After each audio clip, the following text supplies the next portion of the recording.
यो मैले माघ 5 गतेदेखि पोहोरदेखि सुरु गरेको यो मलाई नि कसैले अराएर होइन सपनामा मलाई पनि दिएर म ठिकै छ राम्रो कुरा गर्नुभयो यो हामी यहाँबाट अथवा भुटानीहरू यहाँबाट निस्के पछाडि के हुँदै हुँदै यहाँसम्म आइपुग्यो यो यहाँबाट निस्के पछाडि 1.5-2 महिना चाहिँ राम्ररी 3वटा टिम भएर मिलेर चलाए। त्यस पछाडि सबै आफूले छोड्दै गएर यहाँका सामानहरू सबै लगे।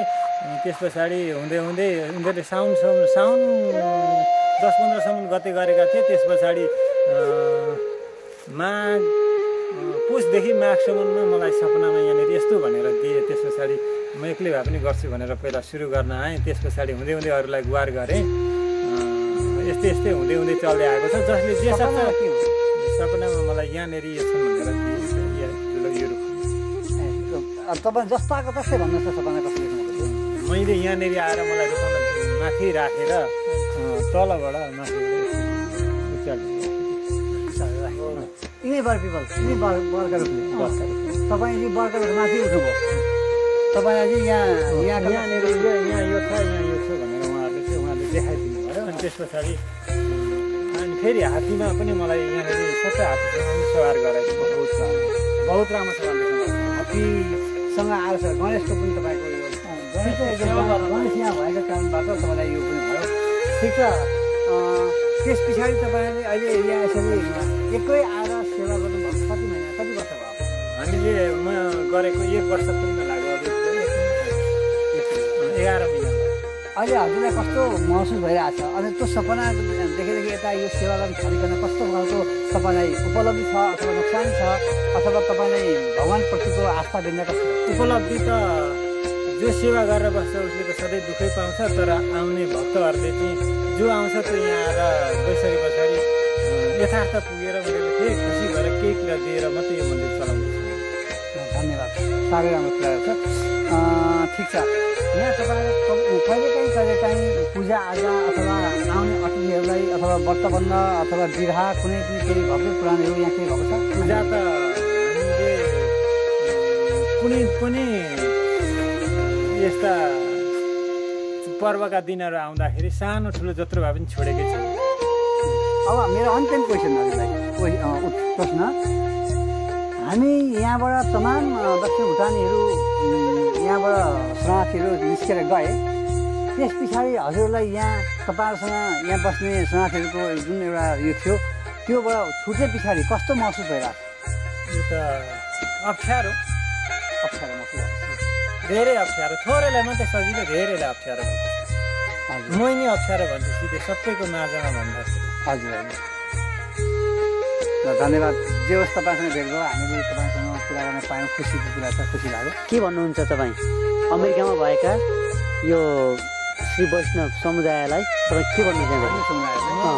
यहाँदेखि भन्नुपर्दाखेरि उहाँहरूले माया गर्नुभएको छ भने थोरै माया गरिदिए यो मन्दिरलाई पुग्ने थियो, म केही गर्थेँ भन्ने कुरा लागेको छ।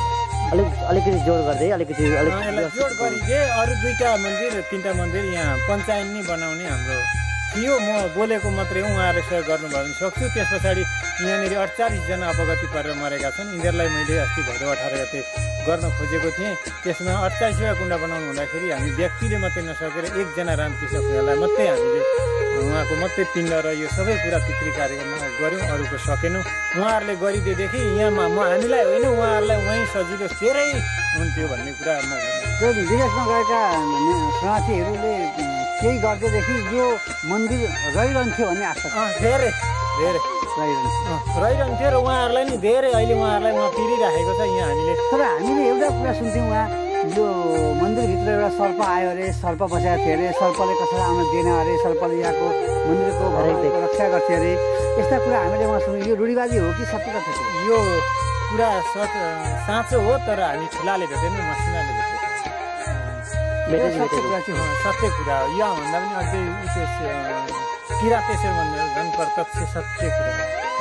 किरातेश्वर मन्दिरमा प्रत्यक्ष सर्प देखियो। प्रत्यक्ष यो चाहिँ सबैले कसैले ढुङ्गा हानेर त्यसलाई मार्न खोज्दाखेरि पनि त्यो ढुङ्गा सिधा जाँदैन थियो। यो किरातेश्वर मन्दिरमा चाहिँ प्रत्यक्ष हो। यहाँ चाहिँ नानीहरूले भेटाए अम्मा गोरु टिप्न आउँदा भनेर सुपारी टिप्न आउँदाखेरि भेटाएँ, यही भित्रै भेटाएँ, मैले भेटाएको छु। यस मन्दिरलाई अहिलेसम्म संरक्षण गरेर भगवान्को सेवा गर्नमा चुक्नु भएको छैन। चुकेको छुइनँ। मैले माघ गतेदेखि सुरु गरेको अहिलेसम्म एक दिन एकछिन पनि मैले एक दिन पनि एकपल्ट पनि बिहानको मात्रै पनि छोडेको छैन। अच्छा, नेपाल सरकारले चाहिँ अहिले यो शरणार्थी एरियालाई कसरी बाँधेको छ, के गर्न खोजेको छ, के थाहा पाउनु भएको छ? यसलाई त यहाँ त यसले त पार बनाएको छ, हामीलाई बनाइ भनेर जितिसकेको छ। अब अझै यहाँ यसले नि हेरिदियो यसैले आफूले आफ्नो बलमा गरिदियो, अहिले पनि हुनेवाला छ, अहिले हामी छोडिदियो। तपाईँले यहाँका आफ्नो जीवन विषयलाई पनि निवेदन गर्नुभएको सहयोग यसमा रहिरहोस् भन्ने यो कुरा भन्दाखेरि यसले जम्मा पनि वन विभागलाई नि जिम्मा दिएको हुनाले उहाँबाट तपाईँको नाम? वीरेन्द्र घिम्रे, ठेगाना? यहीँ नजिकै हो, खालबारी गरामुनि 2 खालबारी। खलबारी गराउने जी। तपाईँको सम्पर्क नम्बर? 9842 31081 023 543 118 9842 54 हस्। तपाईँको खोज चाहिँ कति हो? कुन आफ्नै चाहिँ कति हो? आफ्नै सेल्फ नम्बर? मेरो 9842 31081। ठिकै छ। हामीले पनि हेरौँ। हामी किन यहाँ आयौँ त भन्दा यो बसेको थलो भएकाले माया गर्न नसकेर मायाले गर्दा आएका र यो मन्दिरको पनि ठुलो हामीलाई माया थियो, त्यसले गर्दा आएका। हामी यो मिडियामा पनि तमाम जानेहरूले थाहा पाउँछन् र त्यसका लागि तपाईँ हामी एकजुट भयौँ भने यो मन्दिरलाई हामी अरू थप गर्न सक्छौँ। हामीलाई कल्पना गरौँ भगवान्को साथ दिनु हामी यसरी सक्छौँ। चाडपर्वलाई त हामीले त्यसरी छोडेको छैन।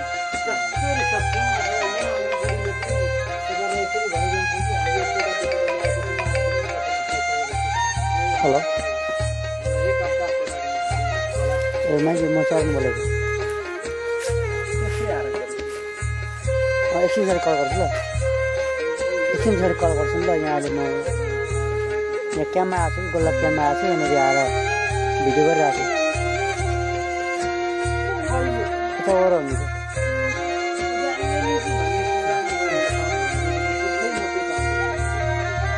हो आउने भनेको भक्तहरू। अनि यहाँनिर तपाईँले यो पूजा निःशुल्क होइन? यो निःशुल्क अब 1 वर्ष पुग्न यहाँ यही यति गरेको पनि